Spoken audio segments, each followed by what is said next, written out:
So today's presentation, we're going to touch mostly on guaranteed income and a little bit about some growth opportunities in the markets as well. So I'll show you a brief agenda here. So we're going to start with a couple of sales ideas that I took away from a sales conference I attended back in April. Many of you who have seen me one-on-one may have heard some of these ideas already, but it's a great reminder on how can we apply some of these sales ideas in our day-to-day. We're also going to look at some investment industry trends. I find it's always important to know what's going on in the industry and how can we adapt to meet some of those trends that are currently going on. We're going to touch on ClassPLus 3.0, which is our version of a guaranteed minimum withdrawal benefit plan, GMWB, Income for Life, and how to position it in today's markets. You know, some of your clients may be talking about volatility. Are we at the top of the market? How can we position this solution when markets are a little bit more volatile? We're going to look at a sweet spot for our guaranteed income funds. So our traditional seg funds, I want to show you guys a sweet spot to make sure you're well equipped moving forward. And then, as I mentioned earlier, Jonathan Cody will share some of our current promotions and some upcoming launches for the fall. So I'm going to jump right into a sales conference I attended in the month of April. It was in Atlanta. This was called Outbound. This was not an Empire conference. It was not even a financial services conference. This was a sales conference. Okay? About 1,000 people from 17 different countries in this event, and everyone selling different things. The gentleman to my right selling plywood in North Carolina, someone on my left selling computer software somewhere in Europe, right? So sales, if we think about that. And there was a ton of ideas that I took away from that, and I'm going to share a couple of them with you today. The first one is from this tiny book called Go for No. And this was written by Andrea Waltz and Richard Fenton, husband and wife, business partners, and they talk about failure. And they talk about, as advisors, as wholesalers, when we're with clients, we will face failure sometimes, and we have to adapt to that. So I'm going to start with a little anecdote that Richard shared of his first sales career ever, and that was in clothing sales. So Richard's a clothing salesman, and he knew that his boss, Harold, was going to be in his store one morning. So Richard said, I'm going to show up bright and early, I'm going to put my best suit on, and I want to impress my boss. I want to impress my VP. So Richard gets there bright and early, jumps on the first customer that walks in the door, and the client, lo and behold, says, I'm here to buy a whole new wardrobe, right? This is music to Richard's ears because his boss is here, right? So an hour and a half later, Richard walks the client to the cash. The bill is somewhere around $5,000. It's double Richard's second biggest sale ever. The guy has 3 suits, 4 pairs of pants, 6 shirts, 5 ties, socks, underwear, shoes, you name it. And he walks him to the door. He's really proud of his accomplishment. And he turns to his boss and says, what do you think? Right? Like one of these, what do you think? And the boss turns and says, that was a good sale. Good sale. That was double my second biggest sale in my career. Why was it just a good sale? And Harold says, what did your client say no to? Richard looks up and goes, nothing. He bought everything I put in front of him. So Harold says, why did you stop? What if he needed a winter jacket? What if he needed some boots, right? Why did you stop if your client didn't say no to anything? Keep going, right? And often in our role, we put that limit around our client and we limit the sale to what we think they're willing to spend on, whether it's on premium, whether it's a pack. Why offer a $100 pack when you can offer a $150 pack, right? Push those limits a little bit and you'll see your sales will go up. And what they talk about is set no targets. Please don't confuse this with do not set targets, right? Set yourself some no targets. And I'll give you my example. If I want to book 5 advisors that are in this room 2 weeks from now for a one-on-one meeting, I may have to make 20 phone calls to book 5. Sound about right? But what happens if I wake up on the right side of the bed and I make 8 phone calls and book 5? What do most people do? They stop, right? But what if I set a no target of 15 and I made 8 calls and booked 5? I only have 3 no's.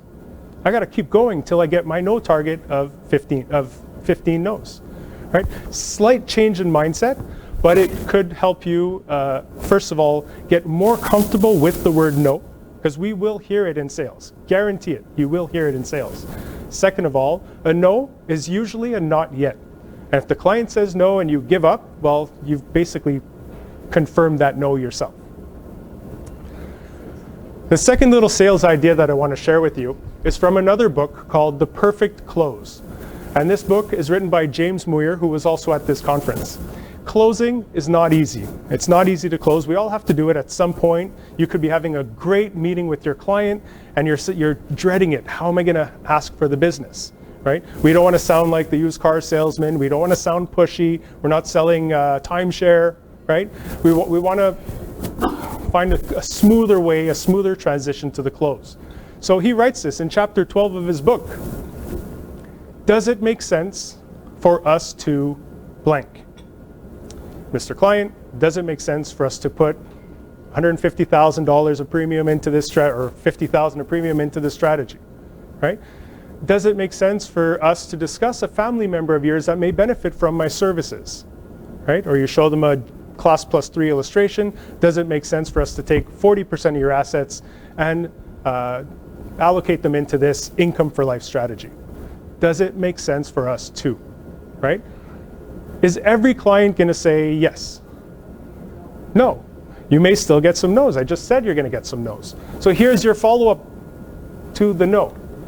What do you suggest, Mr. Client, Mrs. Client, is the next best step? By asking this question, you will know exactly where your client is in the process. What's blocking them? Are they going to say, I need to meet with my wife, she's the one who makes a decision? Okay, go back to question 1. Does it make sense for us to block some time 3 weeks from now that we can sit with yourself and your spouse? Right?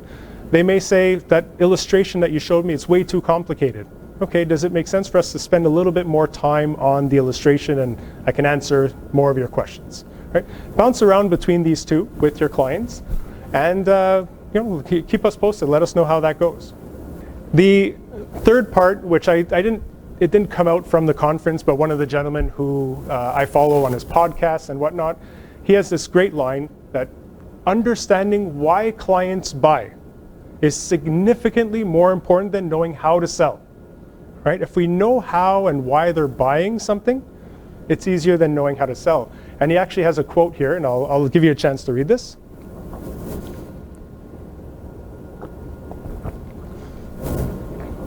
Anyone hear of Jeffrey Gitomer? He wrote The Little Red Book of Selling. Phenomenal book. I think it's the biggest selling sales book in history. So basically talking about the importance of knowing why people buy and not so focused on how am I going to sell this to them, right? So guess what? You guys have been great so far. I'm going to tell you why they buy.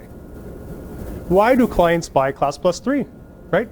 Clients buy ClassPLus 3 when they leave their current employer and are looking to transfer those pension plans into something that's going to guarantee them some income. Maybe in the form of a defined benefit type of solution, which we see less and less and less in the industry or with companies. Companies are going to defined contribution. Why not provide them with a defined benefit where you can tell your client exactly how much they're going to receive at this age? If they want to defer 3 more years, guess what? This is exactly what you're going to receive on a guaranteed basis. So why else do they buy ClassPLus 3? They also buy ClassPLus 3 when they're looking for guaranteed lifetime income without the limitations and unflexibility of traditional life annuities, right? Who wants to write a check to an insurance company and potentially never see that again, right? Clients also buy a GMWB, a guaranteed minimum withdrawal benefit, when they're looking to mitigate several different types of retirement risks. So what are those retirement risks?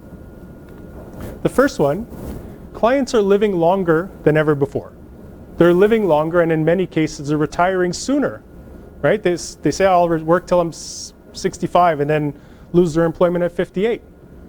That does 2 things. It shortens your income accumulation or your salary, your revenues, and it also increases the amount of time that you have to fund your retirement.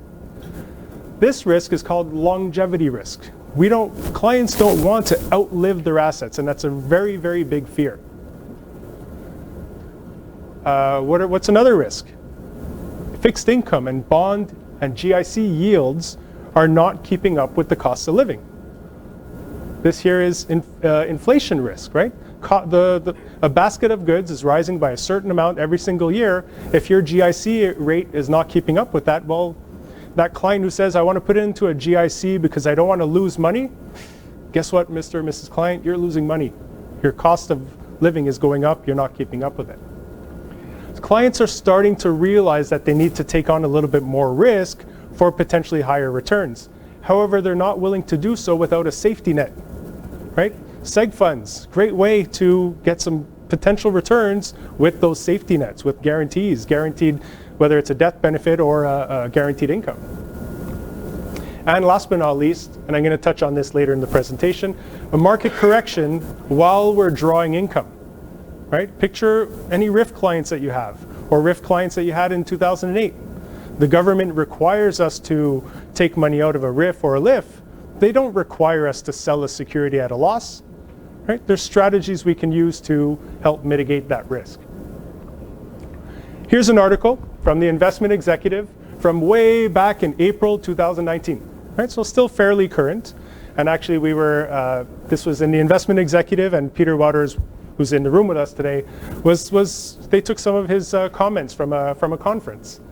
And what they're talking about here is that clients are willing to learn more about lifetime income, and they're willing to get advice from advisors. And what I did is I summarized this article in 4 points.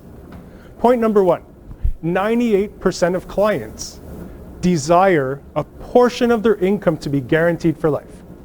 Does it say all of their income? No, a portion of it. Whether it's 60, 40, 50, 80, it depends client to client. So 98% of them are desiring guaranteed lifetime income for a portion. 91% are willing to pay more for that feature. This one is huge. We are making our own mindset saying, everyone's talking about fees. Fees, fees, fees. That must be the most important thing, is fees. So let's go into an ETF or a passive managed fund or whatnot.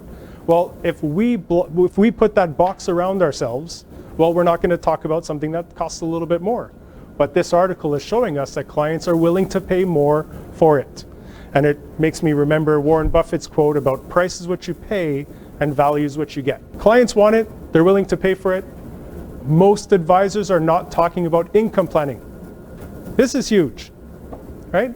Most advisors are talking about accumulation. Let's grow your assets to this, and then we'll worry about drawing it later when I'm retired. Clients want it, clients are willing to pay for it. Advisors are not talking about it. Last but not least, clients are willing to change advisors for it. So if you're not talking about it, someone else may come in the back door and talk about it with your clients. So coming back to my first slide, go for no, right? Talk about it with the client, show them that you can offer this to them, and then let them say no if it's not their time to go into this type of solution. So those are the first few slides on the sales conference, and then an industry trend, which was the article that I wanted to share with you. And now a little bit about the product itself and how to position it. So a couple of highlights. This solution will provide your clients with guaranteed lifetime income for as long as they live. I mentioned earlier, clients are living longer. The maturity date on this is age 120, right? We want it to pay as long as they live. The next little point there, we have the highest guaranteed notional bonus in the market, okay? We can tell our clients you're guaranteed to receive 4% of a bonus. So we basically pay clients while they wait. If you're gonna start your income 10 years from now, you're guaranteed to receive 4% every single year for 10 years. We have a current promotion going on right now, but I don't want to steal Jonathan's thunder, but he'll come back to that 4%. Unique payout rates. So we could tell the client to the dollar what's guaranteed when they start their retirement. And you can show them, well, if you take your retirement 3 years earlier, this is the exact dollar you're going to get. If you deferred 3 more years, here's the dollar. And it could be higher. Why? Because you're allowed to invest up to 80% equities. So what if the market value continues to rise like it's done over the last few years? Your client will benefit from some resets on top of the 4% bonus. Okay? So a great way to position something that's guaranteed with the potential to grow as well.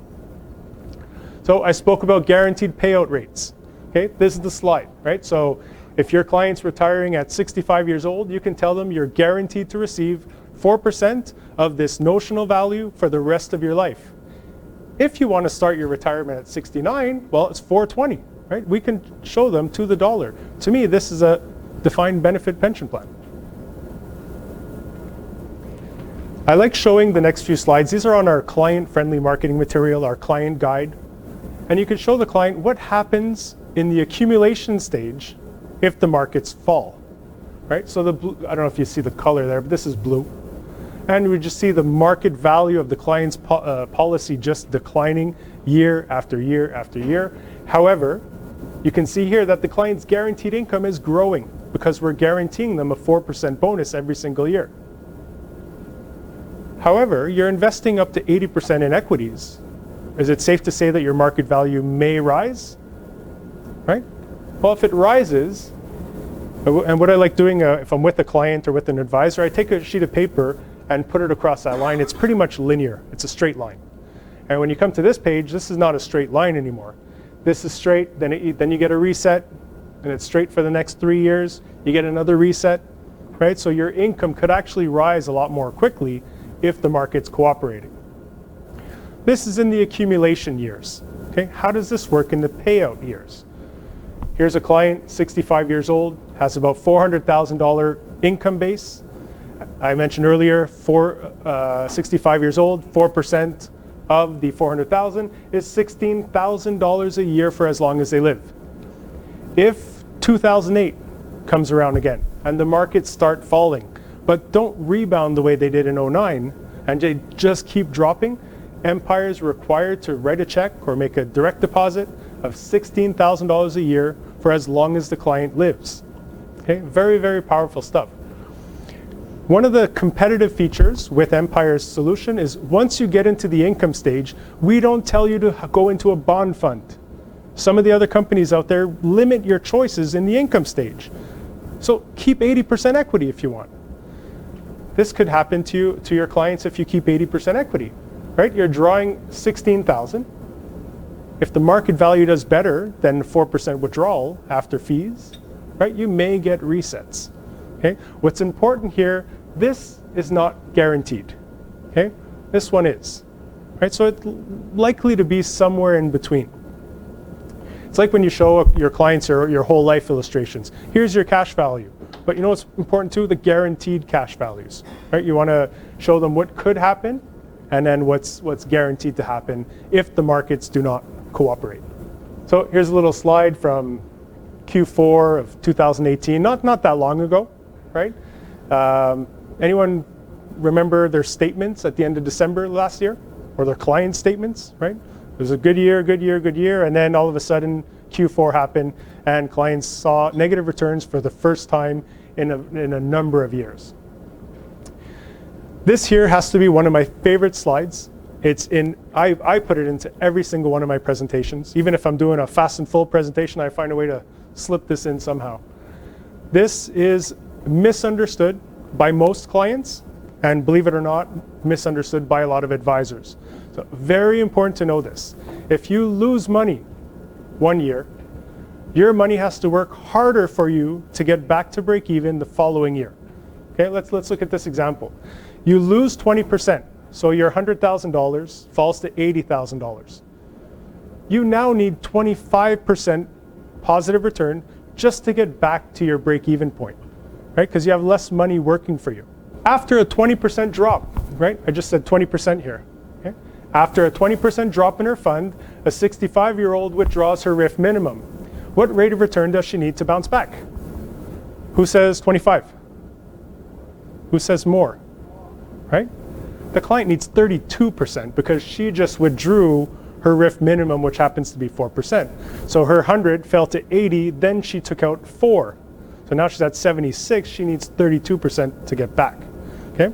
Same numbers at the top, but the client's now 72. Right? The RIF minimum percentage goes up every year. Right? It's not the client's fault, but you know that's how the solution works. If she's 72, her RIF minimum is 5.28, right? Or 5.4. That client needs 34% rate of return. And just the last example here, and I'll let you take a picture if you like. If the client's 80, the RIF minimum is even higher. Her money has to work even more for her or him. Okay? Very crucial to understand this, that we need to be, as advisors who are selling investments, we need to keep this in mind, because that chart I showed you previously applies in accumulation, not in the payout stage. So losing 20, need 25, that's an accumulation. If you're drawing money, it needs to work harder. And I'm going to show you another example on the next screen. And the way I use this one, for those clients to say, you know what, Danny, I need X amount of dollars per year as income. Perfect. 71-year-old converts her RSP to a RIF in 2017. And the value, let's use some round numbers, is $100,000. And the client says, I don't need the income. I don't need to take it out. I don't want a monthly draw. I don't want a quarterly. Defer it as long as possible. Okay, so for those of you who are maybe not familiar, we can defer it to December 31st and draw the income then. So the client says, I want to defer my RIF minimum to December 31st, 2018. What did I just say about Q4 of 2018? It dropped, right? The RIF minimum is based on last year's market value on December 31st. So this client had $100,000 on December 31st. The RIF minimum is 5.28% of $100,000 is $5,280, right? However, the funds dropped by 10% in 2018, and then the client draws the income because the client deferred it to the end of December. 100,000 minus 10 minus 5,280, 84,720. On December 31st, 2018. What's her RIF minimum for 2019? Right? It's based on this value now. Okay? So that client who said to you, I need about $5,000 or $5,200 a year, the RIF minimum for 2019 just fell by a good $600, even more, right? And what happens if the markets fall again, right? The RIF income is not sustainable, it's not guaranteed. One of my favorite combinations of products with registration types is our ClassPLus 3 solution with registered assets, and specifically RIF. Not so much LIF, and today's not the day to go over that, but we could discuss that one-on-one. I love working this with RIF money. Why? Because the client is guaranteed to receive the greater of the guaranteed income, which is in blue here, or the RIF minimum. The RIF minimum percentage rises every single year, but on a value that could be decreasing, like I just showed you in the previous example. So I hope for your clients that they'll never need this, right? That the markets will only be higher because the RIF minimum will be higher than the guaranteed income, until later in life when the RIF minimum is 20%, it's going to be tough to maintain 20% income, after age 95. How do we work that into today's markets? Okay, so for those of you who are not familiar with our illustration piece, come see myself, Jonathan, call our inside team. We'll be happy to help you learn it a little bit more. What I used to do when I used to illustrate these solutions is I would throw in 100,000, initial deposit date, not that important, and I try to lower the projection a little bit. So I'll use a fairly conservative 4% rate of return. Okay, but this is using historical rates of return over the last 30 years. There's some positive years, there's some negative years. We kind of use a low volatility model. And what this shows us on the illustration, I know this is a little bit busy here, but on the left-hand side, it's everything to do with market value. Market value, rate of return, what's my income? And on the right-hand side is what's guaranteed. Okay? So on the right-hand side, you can show your client that you're guaranteed to receive $5,200 for the rest of your life. But over here, when you see the number is highlighted in like a purple color here, that's the RIF minimum, because the client gets the higher of the two, right? So a client looks at this and may say, well, why would I pay these extra fees if I'm always most of the time getting the RIF minimum until I'm 93 years old, right? So what I used to do is I used to show them the second scenario. The second scenario is -2%, right? -2, -2, -2. So we see here, this is what's guaranteed. Client receives a little bit more in the first couple of years, but then the guarantee kicks in, where they're getting $5,200 a year for the rest of their lives, even if the market value falls to zero later on in life, right? But my issue with this is, how realistic is -2% per year every year? It's not realistic, okay? So you can play around with the illustration to show the following. So what I want to show you is long-term markets do well. So if I tell you -2, -2, -2, that's never happened in history. Where we want to protect our clients is from short-term dips in the market. So when next time you run this illustration, change it a little bit. And you can show them a positive scenario if you like. Nothing's wrong with that. But instead of showing them -2, show them poor early returns. Okay? So don't worry too much about the average rate of return. I find that ridiculously high. But poor early returns. So what we're showing you here is what happens if the client invests today and this year the market falls. And maybe the year after it falls again. But then it recovers after. What happens? Here's what I've taken from that illustration. So the client's going to get $5,800 in the first year of income, but then look how quickly the $5,200 kicks in as a guarantee. What that means is that $5,200 is higher than the client's RIF minimum. So that's why we pay out the higher of the two. And in this scenario, I did in year one, it populates the numbers in for me, but I put -15%. That's not unrealistic, especially if we're talking about us being at the top of the market. So -15%, market value falls, client takes their income because they have to, right? Next year's income is based on a lower value, like I showed you on a previous slide, but the $5,200 kicks in a lot sooner, and I strongly believe that these numbers are much more realistic than a -2 for the rest of the client's life. Okay, does that make sense? Okay. So and last but not least, I want to touch on an opportunity for existing RIF clients. Okay, and I'm going to kind of point out what you want to look at.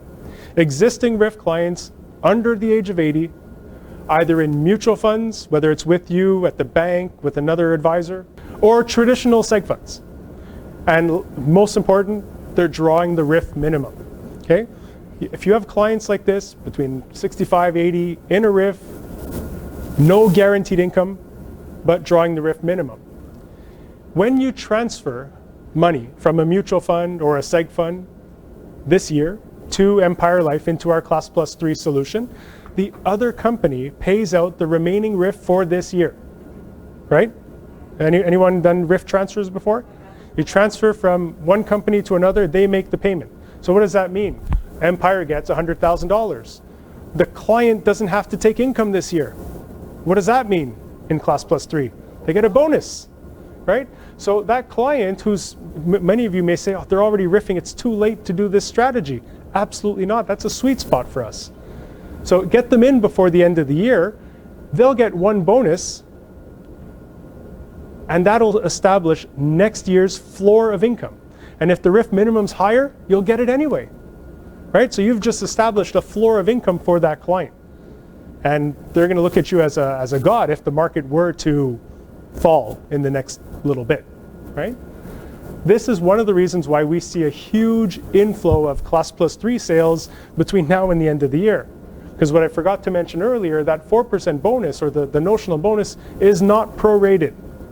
So if they deposit that in December, they're not getting 1/12 of 4%, they're getting the full 4, right? The key is it has to be in before the end of December. When it comes to flexibility, right, that's usually where ClassPLus 3 has a lot more flexibility than an annuity. We have a ton of marketing material. One of the great things about the Empire solutions, every product we have, every solution we have has its own landing page. So if you go on you click on advice, and you don't need a code to access our marketing material, to access most of our tools. You go onto the website, you click on ClassPLus 3, and there's a landing page with 12 client-friendly marketing pieces, 16 advisor-friendly marketing pieces, access to the tools, and so on. So we have that landing page for ClassPLus 3, seg funds, and so on. Okay? And annuities too. I spoke about industry trends earlier, and I'm really trying to incorporate that into my business when I'm meeting with advisors. And another article that came out in April, and I haven't found this article in English, so if anyone has seen it in English, I'll use that as well. But the title of this article is 75-75 en vogue, which basically means 75-75 in style. Okay? When you look at the flows, so I'm not talking about GMWB assets, ClassPLus 3, I'm talking traditional seg funds now. When you look at the flows of assets, 75-100 is still the biggest recipient of the clients' monies. However, that number is dropping from about 49% a few years ago to about, it's around 49% now. It used to be around 60% of the flows. Okay? The 100-100 receiving about less than 10% of the flows. 75-75 is around 43, but it used to be in the 20s. Right? So the only category of the three series that's growing in assets in flows is 75-75, low fees. Right? I mentioned earlier that the industry is brainwashing everyone, advisors, clients, that fees are the only important thing. And I can confirm to you that that's not the case. However, if you do have clients that are in mutual funds and looking for similar fees to a mutual fund, but they need that creditor protection or they need a beneficiary designation, right? You may want to look at seg funds, and the lowest fee option would be 75-75. But what I'm here to share with you is not all 75-75 seg fund contracts are the same. Empire Life is the only company in the industry today that offers resets on the death benefit for their 75-75 series. Okay? No one else is doing this. I don't know why. Don't tell them to, because this is a sweet spot. Again, we spoke about sweet spots. So if you're doing 75-75 for your clients, why not consider this? Right? Whenever we do an automatic annual reset until age 80, we send a confirmation to the client. Do clients remember everything we tell them? No. So they get this letter, they're going to call you and say, hey, Ruel, thank you for doing that reset for me. It wasn't you, right? But the client thinks that it was you. They're going to say, I have another 50 grand to put into that account. Okay? So I want to show you an example here. Client A invests $100,000 with Empire, 75-75, small business owner, doesn't really care about beneficiary designation yet, but he needs that, the creditor protection is the key. Client B, same situation, but picked another company. Deposits $100,000. When the contract was purchased, both death benefits were 75 grand. Same rates of return, same time period, market value 30 years later, same thing, $446,000. Death benefits in year 30, $335,000 with Empire, $75,000 with another company. Yes, I'll confirm to you that if the client were to pass away on that date, they're getting the higher of the two values in both situations. But what happens if there's a 30% correction at the worst possible time? Right? This to me is not value. This is an opportunity for another advisor to say, your market value is 400,000+ and your death benefit 75. That's not a true seg fund, right? So you may risk losing those assets. Okay, so I just want to point out that sweet spot that we have with Empire in our 75-75. In conclusion, clients desire solutions or outcomes that you can help mitigate or help provide or achieve through the different types of income or saving solutions with Empire Life. Love this quote. Can apply it in business, in sports. You miss 100% of the shots you do not take. So I can guarantee you, if you do not present one of these solutions or other solutions to your clients, you will not close them. If you do not offer it, someone else may. And finally, go for no. So thank you very much. I'm going to pass it on to Jonathan for a couple of slides here.